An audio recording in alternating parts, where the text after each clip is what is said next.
किसान भाइयों, आप सभी लोगों का कौशल कुमार जी ग्राम देवरिया जहांगीराबाद के खेत पर हार्दिक अभिनंदन है।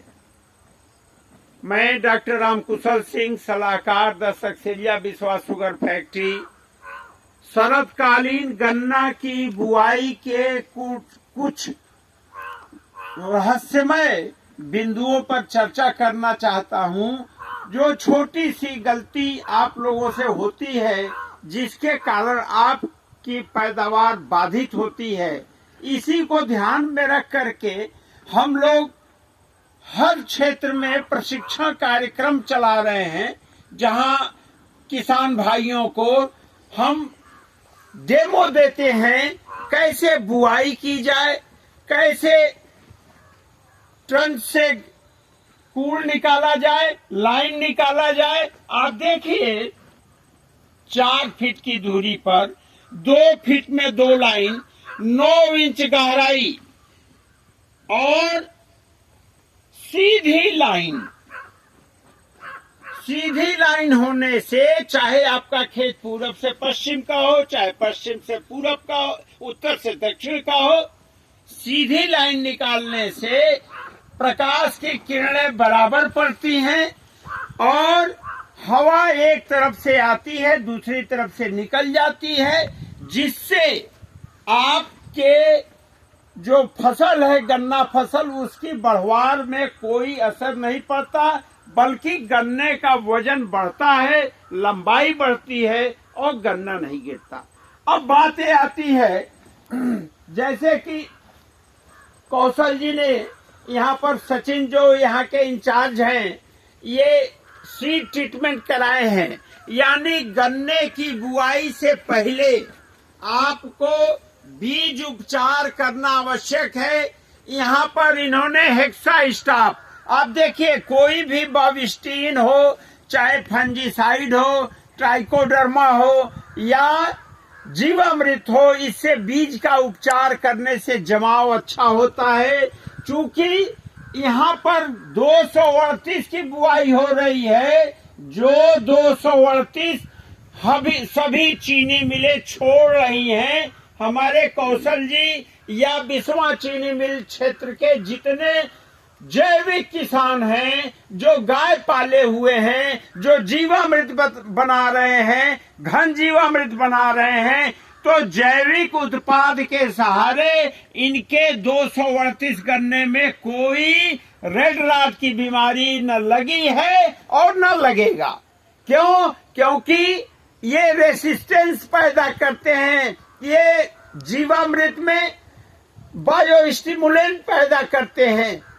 इनके द्वारा जो जामुन का पत्ता, कनेर, धतूरा आदि डाल देने से 238 में, ट्राइकोडर्मा के प्रयोग से 238 में रेड राट का प्रकोप नहीं हो पाता है। यहाँ पर जो 4 फीट की दूरी है, इसमें ये 4 लाइन मसूर की लेंगे बुआई के बाद, और इसमें ये देखिए को 0238 का जो ट्रीटेड पौधा है, इसके एक आंख के टुकड़े, इसमें ये जो सेट की कटिंग हुई है, देखिए कितना साफ ढंग से कटा है। तो मित्रों, एक आंख का टुकड़ा आप अगर लेते हैं तो 100% जमाव होता है, 2 आंख का टुकड़ा लेते हैं तो 60% जमाव होता है। साथ में इन्होंने जो भी मिट्टी का जो उपचार किया है, भूमि उपचार किया है, वो जीवामृत से किया है, जिसमें इन्होंने ट्राइकोडर्मा भी डाला था। तो जीवामृत जिसमें 10 किलो गाय का गोबर, 10 से 20 लीटर गाय का मूत्र, 2 किलो गुड़, 2 किलो दाल का आटा और 250 ग्राम पीपल पाकड़ के नीचे की मिट्टी है। इससे भूमि को उपचारित करने से इनके भूमि का जो पीएच है वो 7.2 के आसपास रहेगा, क्योंकि ये बहुत ही प्रगतिशील कृषक हैं। और साथ में इन्होंने जो बीज उपचार किया है वो हेक्सा स्टाफ से किया है। नीचे इन्होंने खाद भी डाला है, जो बेसल डोज है वो 4 बोरी सिंगल सुपर फास्फेट और 1 बोरी बिस्वा चीनी मिल से प्राप्त मृदा कल्प जो ऑर्गेनिक पोटाश है उसको डाला है, जिसके फलस्वरूप जो इनका गन्ना है इसमें जमाव बहुत अच्छा होगा। और मेरा ये कौशल जी के माध्यम से सभी किसान भाइयों से कहना है कि भाई आप पूरी जैविक न करना चाहो कोई बात नहीं, लेकिन अपने भूमि को, जमीन को उपचारित करो गाय के गोबर से। यानी आपको गाय पालना पड़ेगा, गाय का मूत्र इकट्ठा करना पड़ेगा और इस तरह से जैविक प्रोडक्ट को जब आप जमीन में डालेंगे तो आपके जमीन का पीएच 7.2 रहेगा। इसी इलेक्ट्रिकल कंडक्टिविटी या जमीन का करंट जो है वह 0.6 से 1.8 तक रहेगा।